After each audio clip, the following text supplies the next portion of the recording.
I'd like to call the order of the Village of Ashwaubenon Finance and Personnel Committee for Tuesday, June 16, 2026. Roll call, please. Chairperson Zerbal, Here. President Kardowski. Here. Tom Selk. Here. Tim Jaden. Here. And Casey Telford is excused. Please stand for the Pledge of Allegiance if you're able. I pledge allegiance to the flag of the United States of America and to the republic for which it stands, one nation, under God, indivisible, with liberty and justice for all. And please keep in your hearts and minds the brave men and women that are helping keep us safe here and abroad. Action on the minutes from way back in March 17th, 2026. Or no, action on the agenda. So moved. Second. We have a motion and a second. All in favor, say aye. Aye. Opposed? Okay, now action on the minutes from way back in March 17th, 2026 meeting. I'll make a motion to approve the minutes. I'll second. Motion and a second. All in favor, say aye. Aye. Opposed? Motion carries. 6 items for discussion and possible action. A, receive, accept the May 2026 financial reports. Greg, you're probably up. So I have before you just our kind of reports where we're at the point in the year. So I have May general fund and also some of our other capital and special revenue funds that we have. Really, there's not a lot to report, especially this early in the year. Everything's kind of going along as planned. There's just a couple watchouts on the year just to make you aware of. One being fuel prices are a little high, so that could come to hit us a little bit. And then building permitting revenues is going to be down. We're just not seeing the construction out there.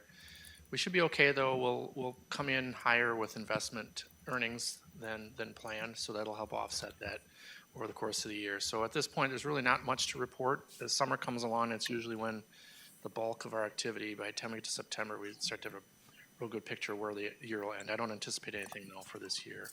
And then our investment summary report is our portfolio hasn't changed. It's just continues to slowly climb. Every once in a while, there's a correction with our appreciated or unrealized gain loss within the portfolio. It's kind of an accounting exercise, but that'll offset. I would anticipate at the end of the year we'll make pretty good returns as we have the last couple of years, barring any major change in the market, which I don't think is predicted at this point. So at this point, I just, this is to receive and accept. If you have any questions, certainly we can talk through it.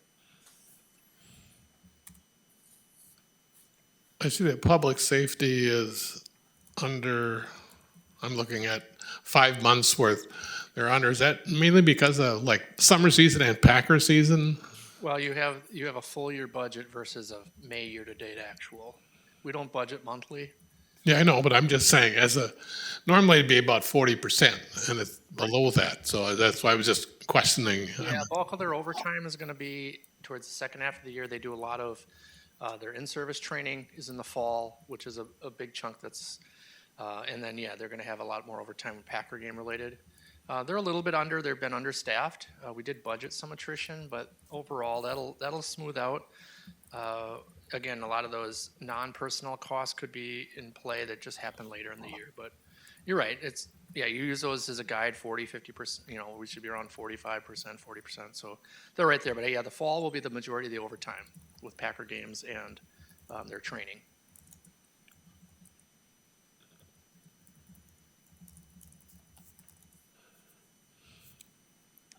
Okay, I think this is for discussion only. Anything else?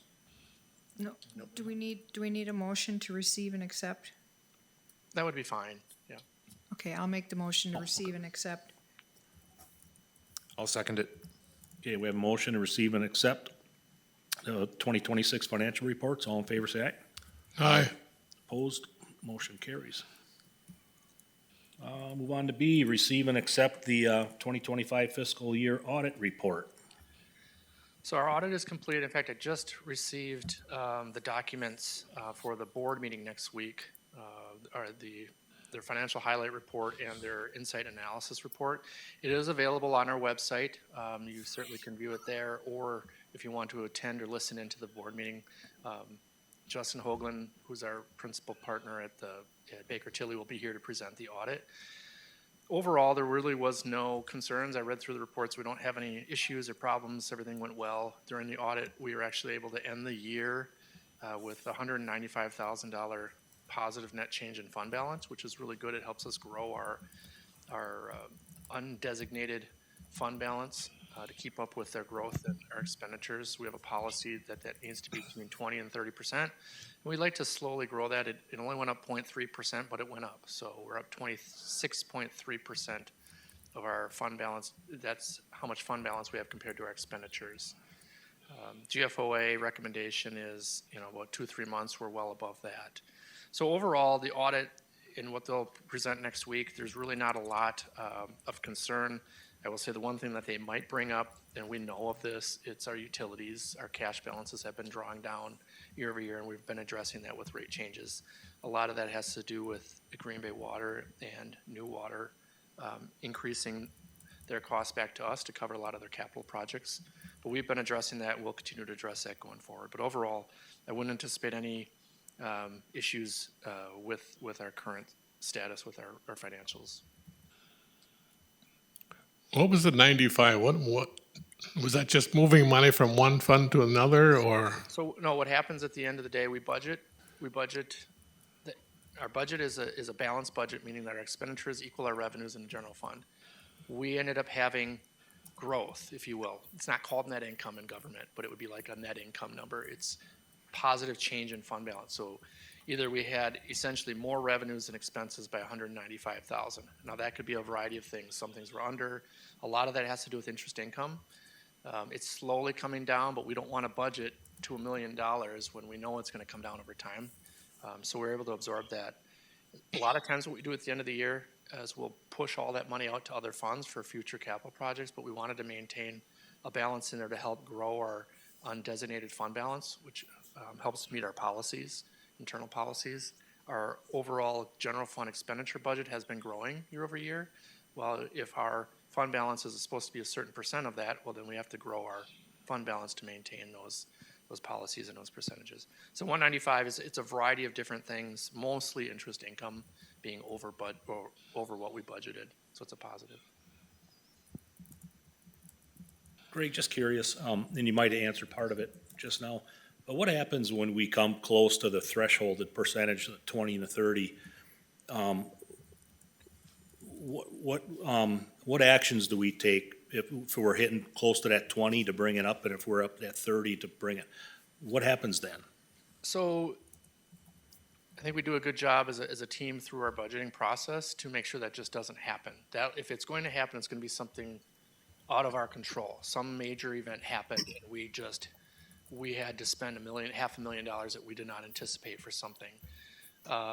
So even during the budgeting, if we're going to increase our budget in my head and as we talk, then I know we're going to have to increase our fund balance somehow at the end of the next year. We just address it as things come along. Typically, we don't have those issues, those big unexpected things. It's minor, like I mentioned earlier.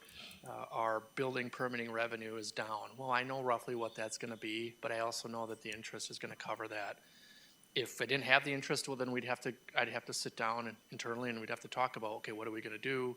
Maybe we scale back. Maybe we hold off on if we had a position to hire in the budget, maybe we'd have to hold that off for 3 to 6 months or something to help offset the lost revenue or increase cost. So if we don't have anything and we can't do it, we can bite into that. That's why it's a 20 to 30%. 5% was a big number. We're at 26. So if we drop 5%, that'd be a really big number. What we would have to do is figure out a way in the budget process to build it back up. We had that a little bit with the COVID timeframe. Mm-hmm. The good thing in that is we knew that was a temporary one-time thing, and we were able to kind of build it back up. But we just have to address it internally with, some budgeting practices to find that. But overall, we typically don't have that. We run pretty lean. I can pretty much tell you what we're going to end the year at, barring some major issue. Now, salt, for example, we have snowstorm every weekend, and now salt's at a premium. Remember a few years ago when propane costs were off the charts 10 years ago? If salt did that and we had to buy it, we'd have to figure out a way to find that money, and We do have other capital project funds that sometimes we transfer money over. Maybe we'd have to pull some back from there and delay some other capital projects. But we would sit down internally and go through that. We'd bring the board this information and really let the board make those decisions at the end of the day. Just to echo that and add to that framework. So generally speaking, the board or even the committee would have sound knowledge of the impacts to that fund balance. So if an unforeseen circumstance were to arise, we would need to go through the proper protocols from a budgeting standpoint to amend the budget to recognize and reflect the fact that we are going to draw from fund balance, especially if it's mid-fiscal year, so you're going to be aware of those circumstances. It's generally speaking not going to be a situation where the board or even committee would be surprised. You would be aware that these circumstances are arising, and then a decision will be made, because it's really policy decision at that point. Do we dip into fund balance to offset this unforeseen circumstance and mitigate it? Or do we find within the operating budget itself a means or a method to kind of reduce expenditures operating wise for that period, for that fiscal year, and then offset it that way? So generally speaking, you're always going to be kind of attuned to that. From a budgeting standpoint, we managed and we operate to budget.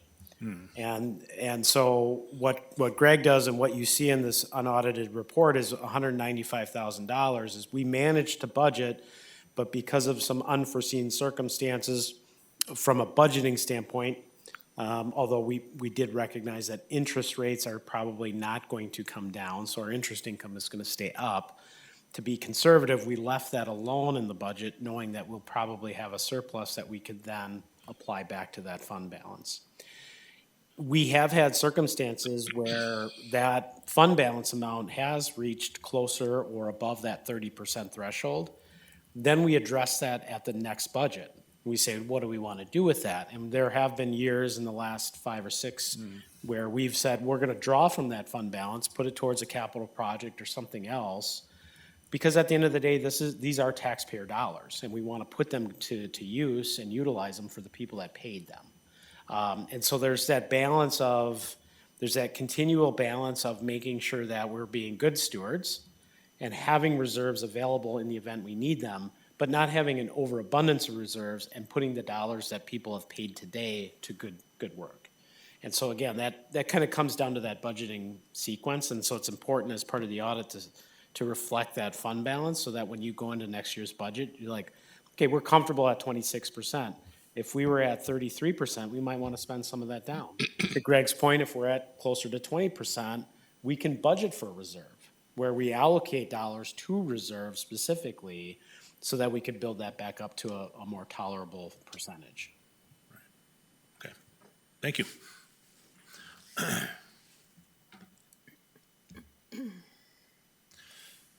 All right, any other questions for the panel? Nope. Not for me. And that's just Motion discussion. accept. It's just discussion only. Do we need to accept this? No, it was just discussion. No? Okay. All right, C, consider, discuss, act on village financial policies.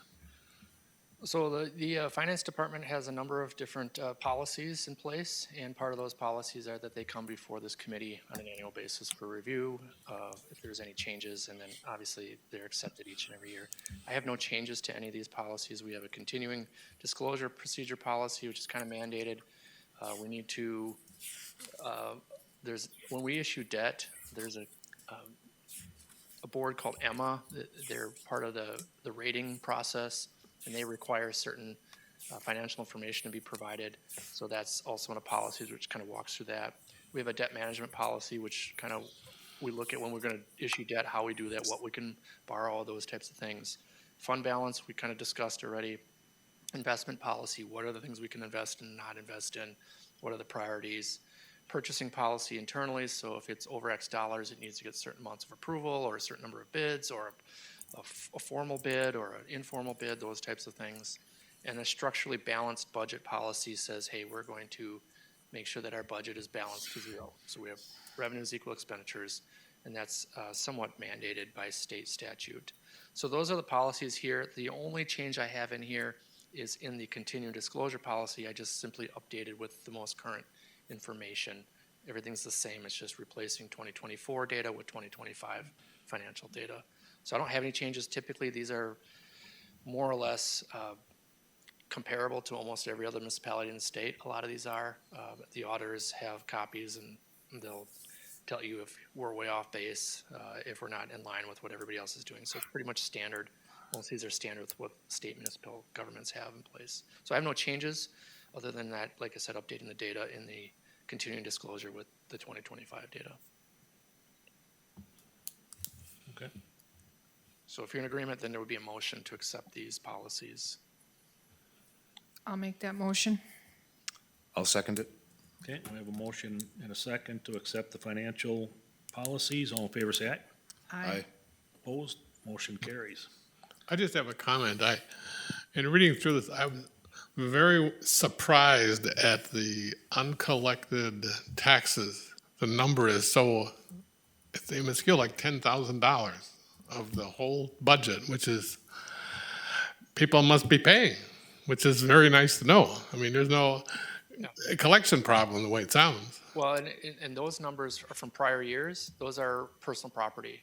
In today's world, we no longer have personal property. The village is basically made whole 100% on real estate taxes. And so if anybody's delayed, the county deals with that. So we're basically 100%. But since I've been here, we sit around 99% all the time, which is amazing. Like I remember one year shortly after I started, I'm like, oh boy, we went from 99.2 to 99.1 or something. I was a little worried about that. And the auditor just kind of chuckled at me. He's like, what are you worried about? It's unbelievably high. We have people that are down by 81%, 80%. So you're doing okay. I said, all right, it made me feel a little bit better, but yeah. But you're right, it's amazing. Yeah, that's, All right. We'll move on to 6D, receive, accept the 2027 village budget calendar. So I just wanted to provide you, this is kind of our calendar. It's very much what's in the budget that was created last year. And just give you a glimpse at what we have anticipated, kind of our timeline. Our whole budget never really stops, if you will, the whole budget process. So it goes from strategic plan to our capital improvement plan to a financial management plan, then to our annual budget process. So it kind of walks through these steps. For the 2027 annual budget, we'll follow the same process we have. It'll kick off the internal staff meeting in August. All those department heads will have their budgets due by mid to late September 25th. And then we start having internal meetings with president, village manager, myself start meeting, and then we meet with each department heads, go over. We'll have priorities that were set. If there are any priorities that were set up through capital improvement plans, we'll address those. We start getting data in September for our health insurance plans, our compensation adjustments and things like that, and all that gets worked in. And then ultimately we will, on November 4th, have a joint, on November 10th, we will have a joint meeting with this committee and the village board to review that budget. And then it gets adopted on the 4th Tuesday of November. We are required by law to have it adopted by the end of November, so we typically don't have any problems. But that's the timeline. Just want to make you aware of that. If you had any questions or concerns, certainly you can bring those up. I'll make a motion to accept the 2027 budget timeline. I'll second it. All right, we have a motion and a second to accept the 2027 budget timeline. All in favor, say aye. Aye.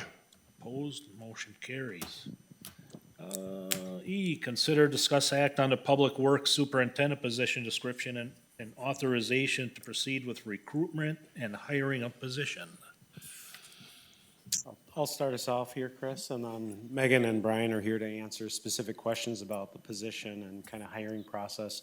But this may sound somewhat familiar to this committee and ultimately will to the village board. A few months back, we made an attempt to hire an operations supervisor for the village of Ashwaubenon, replacing a long tenured employee who had retired after a few decades of experience. In any event, that recruitment was unsuccessful. We attempted to promote from within.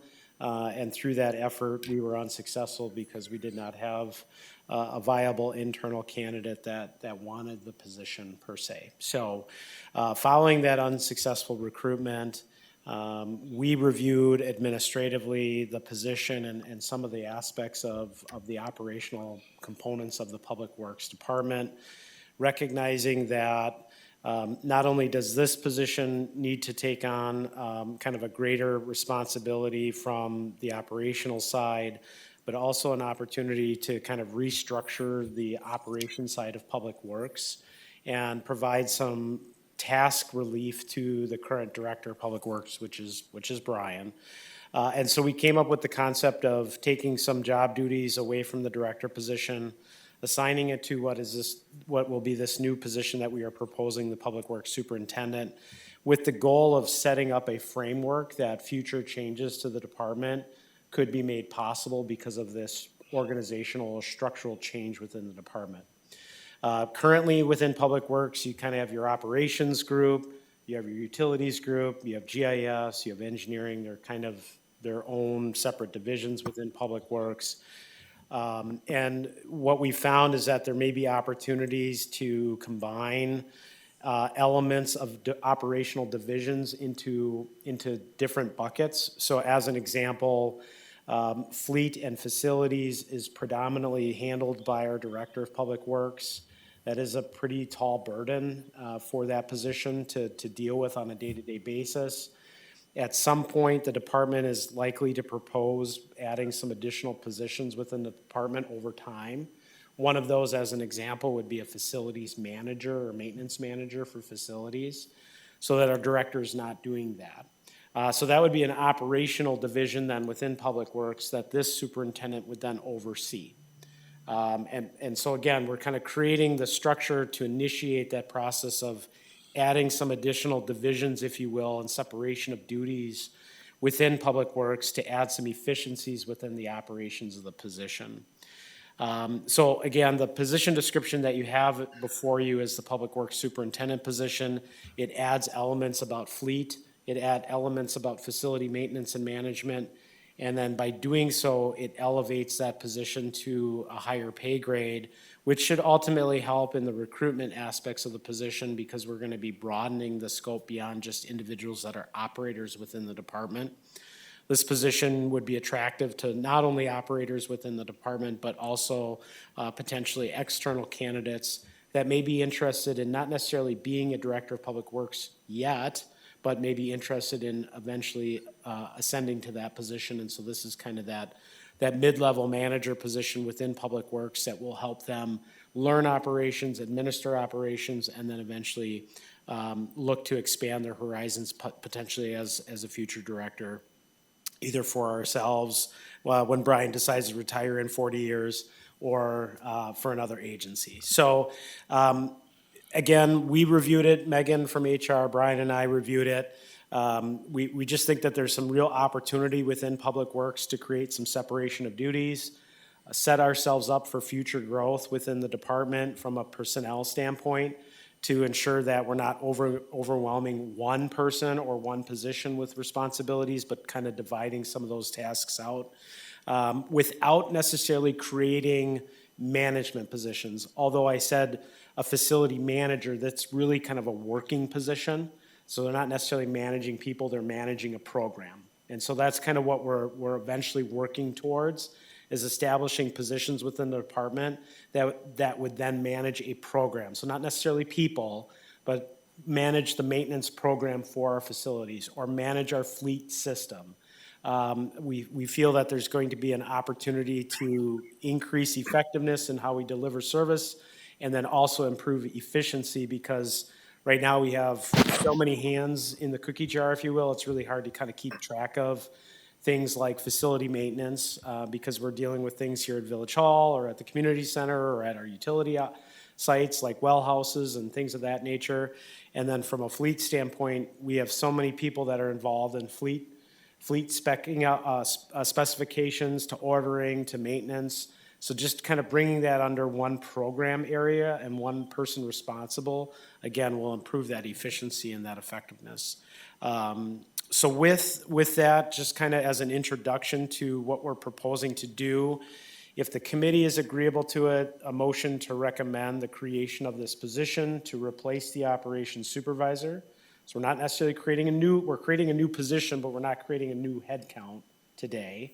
That would then go to the village board. If the village board is agreeable to this concept, we would look to begin hiring for the superintendent position immediately following board's approval in hopes that we can get an applicant on board within 90 days of advertising for that position. That's always kind of our goal from a human resources standpoint, is at the point of advertisement or point of resignation, trying to get somebody in the door, on board, and working in that position within 90 days. We're running a little bit tight right now. Obviously, we're heading into football season. This position is a vital piece of that component. So the sooner we can try to get this position filled, the better it will be for the operations side of Public Works and to the relief of Brian and his staff. Again, Brian and Megan are here. They can answer more specific questions about the position description, the duties that would be assigned to this individual, and then any potential changes for future years for consideration operationally. So with that, I'll turn it over to the committee for questions or comments. So I get this role as net headcount neutral to what we have, but is the long-term point of view, Public Works grows headcount-wise? Correct. So the plan would be in 2027, there would be an additional headcount for that facilities manager type position. Again, we're going to work out the details as far as title and job duties. More specifically, that would come through committee as part of the budget process, so you would still see a job description, so on and so forth.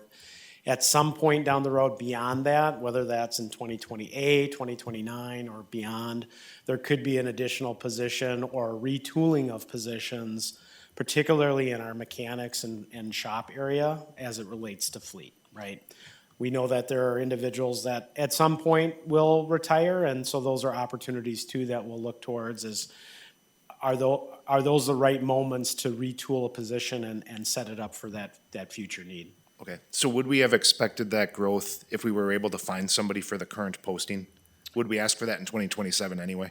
I'll let Brian answer that, but I believe the answer is correct. Yeah, for sure. So even if we would have filled our operations supervisor position, in the budget for 2027, that fleet or facilities person, most likely a facilities manager, would have been something that I would have proposed. Reason for that is say a bunk room's too warm or there's issues with the gate.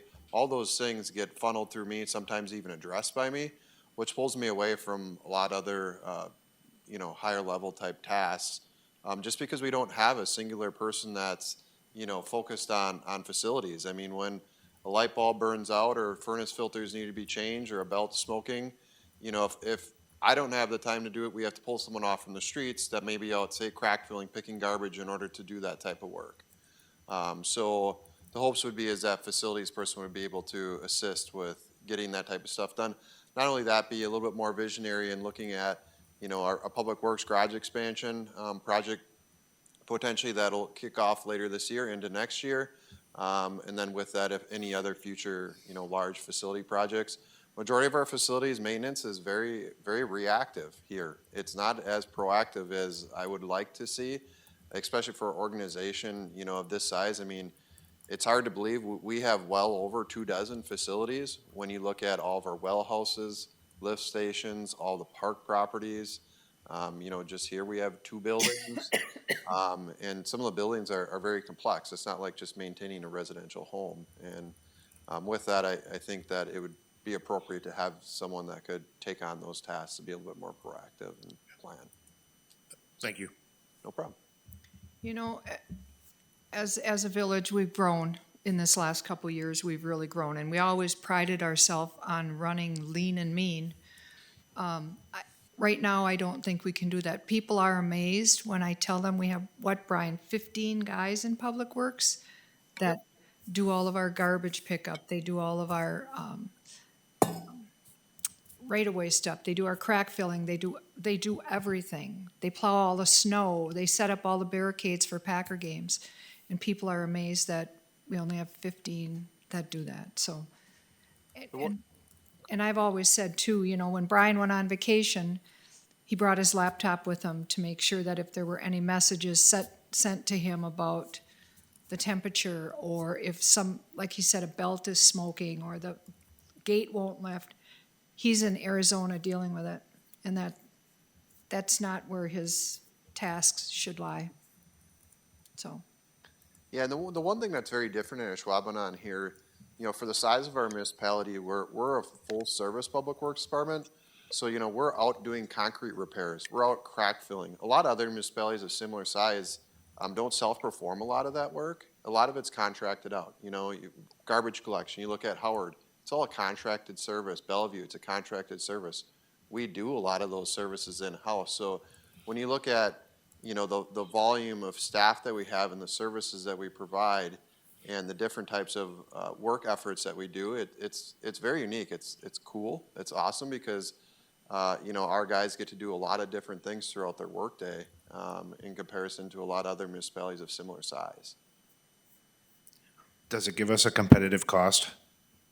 Yeah, yeah. I mean, honestly, I would have to actually sit down and number each one out. But you know, when you're looking at, you know, curb replacements, when you contract it out and you're $70 a lineal foot, and you know, when we start looking at just the numbers that it takes for us to do it, it's by far cheaper. You know, labor for us is cheaper than, you know, a contracted service. So. Every year, as part of our budget book, Greg puts together a check registry of different services. And one thing I always point out every year at that budget time is you look at the sanitation line item on that check registry, it's like $20. Mm-hmm. Yeah. The total cost to taxpayers to provide garbage and recycling collection in the village is $20. And you go to any of these other communities and they place that as a special charge on their tax bill through their contracted service. And it's anywhere from $175 to almost $200 now a year. So that, yeah, and if you were to hire that out individually as a contract, think about that, how much that costs, or if you were to have somebody come to your residential property and plow your driveway during a winter storm event, how much you're paying per occurrence. It's well over the, whatever, I think our budget registry is like $70 or something for snow and ice control for every street in the village. So, yeah, I think we do a pretty good job. We try to take pride in that, right? Absolutely. Yeah, I think the neat part is just making sure we benchmark and know those costs. Yep.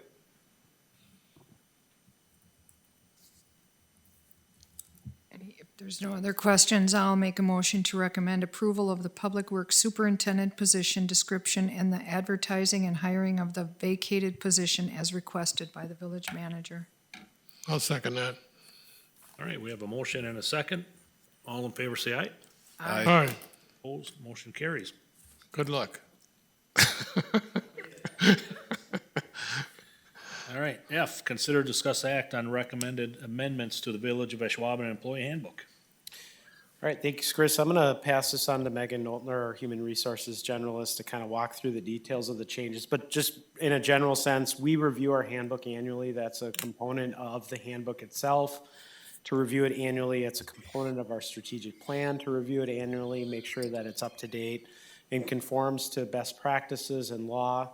There are a number of sections in this year's handbook update that Megan's gonna kind of walk through that have been updated. I realize that in your packet, you have the updated copy, but it's not appropriately showing the red line changes, so it kind of showed no markup.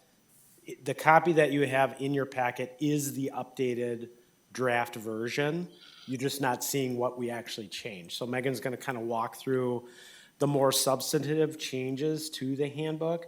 There are a few few minor revisions that were changed in the handbook that we won't go through. As an example, there's a comment about personnel files being managed by the village manager. So that section was drafted prior to having our in-house human resources individual. So we're changing that to human resources to be reflective of the actual practice. Again, unsubstantive, but a change nonetheless. So there are a few of those as well. So again, passing it on to Megan, she's gonna walk through more of the substantial revisions to the handbook for consideration.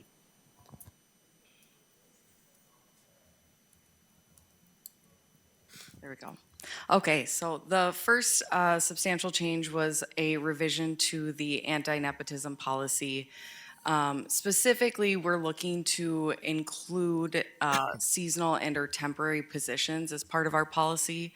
Prior to this revision, it was only for our permanent, full, and part-time employees. And really, the intent is just to clarify the policy itself, and really expand the policy so that we're including our department heads as well. So right now, it just applies to the village manager and our elected officials. We're looking to expand that to department heads, simply just so that we're avoiding any actual or perceived conflicts of interest of employment decisions. And this is pretty consistent, so I did quite a bit of research about what other municipalities are doing, who's excluded, who's included, and just making sure that we're comparable amongst those other municipalities as well. The other one is our compensatory time.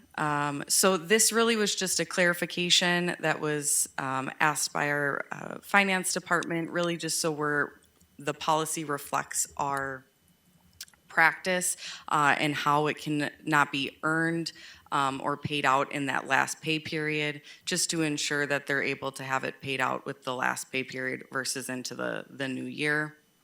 And it also aligns for updating our public safety supervisors to be consistent with the collective bargaining agreement.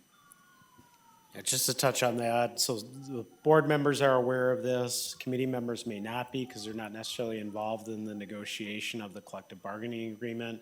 But if you recall, as part of the last CBA update with the Public Safety Association, we were able to reduce the amount of accrued compensatory time that an officer may hold on to at the end of each fiscal period. The goal for that is to reduce that, to some degree, unfunded expense, payroll expense to the village for an extended period of time. So at the end of a fiscal year, you can't accrue any additional comp time in that final pay period, and you can't have any paid out during that final pay period, because beginning of the next fiscal period, we reduce the accrued compensatory time to the threshold that's outlined in the handbook, and we pay out that value because that is earned overtime, if you will, for those officers.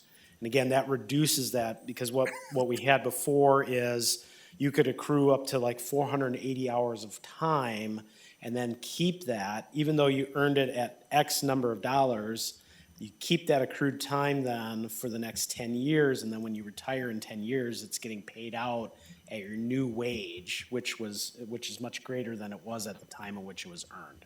So our goal was to try to reduce that liability of payroll expense of that natural inflation over that period of time. Thank you. Do they use it or lose it? No, No, it's earned time, so if anything goes unused after it's been accrued, it gets paid out to the value that's allowed in the handbook. Okay, So there's, paid out. yep, it gets paid out, yep, exactly. It's earned time. Okay, so the next section was our on-call stipend. This was previously amended back in March to allow for our public works laborers and field staff the eligibility of receiving an on-call stipend. So previously, we had our utility staff on an on-call rotation. As you maybe remember, our operations supervisor was on call 24/7, and that just wasn't feasible. So we took it through committee and board to get our public works laborers added. So this change reflects that amended version from March. We're also looking to increase the flat stipend. Previously, it was $150 for the individual on call. We're looking to increase it to $235. Part of the reason for the increase is we did look at market comparables, what other municipalities are paying. There's quite a big range. And what we found was $235 was a good average. The way we got to that beyond just the average is we looked at what the expectation is when they're carrying that duty phone for those 7 days, how much work they would be doing or expected to do beyond coming in and performing services. And we took that and multiplied it by the average rate of our field operators. And so that's where we got that $235 from. It essentially equates to 7 hours of time. So think about an hour a day, potentially taking calls, giving calls, responding to inquiries, maybe logging into the system to check a SCADA or something to that effect. Essentially, that accounts for about 7 hours of work over that 7-day period. The next section is for our sick leave vacation conversion. So currently, only our non-exempt and public works staff and our administrative staff that are permitted to convert unused sick time once their full accumulation is achieved to vacation. The policy change allows for our exempt staff. So this is creating some equity amongst both of our non-exempt and exempt staff. So just having that policy reflect more of an equity for the two. The next section was the equipment purchase and village-owned equipment. So this just clarified, we've had some recent retirements, and this even goes back just a few years. We have village-issued cell phones, and we've had some requests, whether it be to transfer cell phone numbers or to keep that cell phone that's been issued. We were just trying to clarify policy. Our policy currently was kind of silent on the issue, and just making sure that we are equitable in this situation.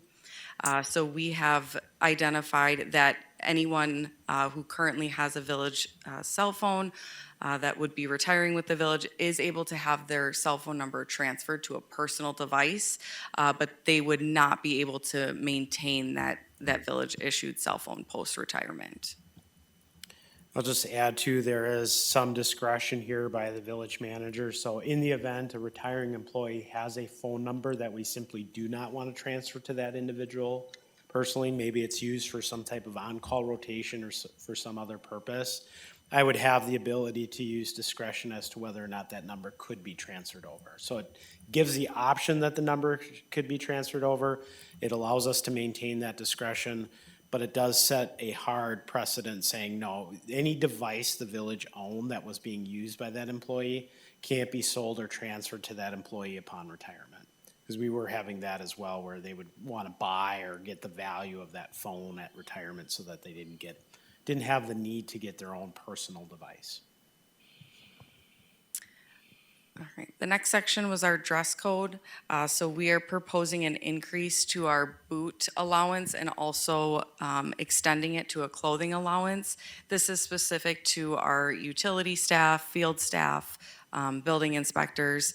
That just allows for the inflation and cost of boots, but also allows them to buy additional clothes for the field. Again, this is something that we looked at market comparables. What are other municipalities offering? And we felt like an increase to from 200 to 300 and allowing the additional money if beyond the purchase of boots for clothing was acceptable. Just add too, with adding the clothing allowance, as an option, we have had a number of requests, particularly amongst field staff, that if they had some remaining boot allowance, could they use it towards clothing like jeans or pants or something else that has a wearability or an issue where it may be damaged through the course of work. And so it really certainly increases the value of the allowance, but expands it to allow for certain authorized purchases to be made for equipment that would otherwise be damaged or worn or have issues having been worn at work, damaged or stained or something to that effect. And the last section we were looking to make a substantial change to is really just clarifying the requirements for individuals who need to submit mileage reimbursement logs to our finance department in regards to any noted automobile or car allowance. And that it's just simply that it's considered taxable income and WRS reportable income. So that wasn't something that was previously well outlined or communicated, and so just making sure that that is clear to both our employees.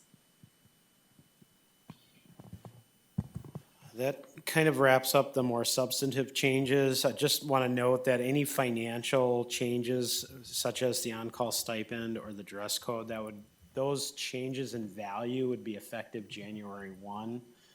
pursuant to the village's budget, so those wouldn't be made at this point because those weren't effectively budgeted as part of the 2026 fiscal year. So we would just make note of that, that those would go into effect January 1 pending the outcome of the budget. That was gonna be my question. Does the $300 dress code apply to all employees or just specific employees? Just specific employees. Okay. So field staff, building inspectors, utility. Pretty much anyone on the outside of public safety, because public safety has their own uniform allowance that accounts for reinforced shoes and things of that nature. So any other employee, as Megan had mentioned, those field staff, building inspectors that are required to have a reinforced toe, they receive the boot allowance.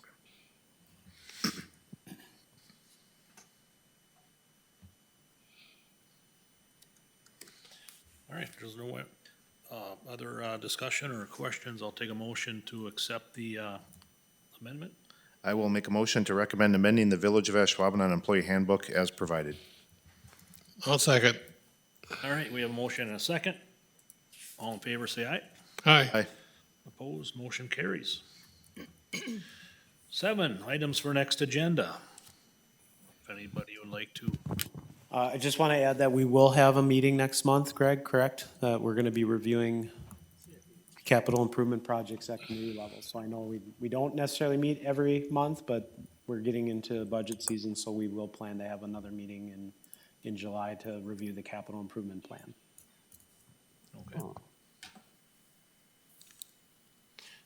If there's nothing else, I will take a motion to adjourn. So moved. I'll second. Motion a second to adjourn. All in favor, say aye. Aye. Aye. Opposed, we are adjourned.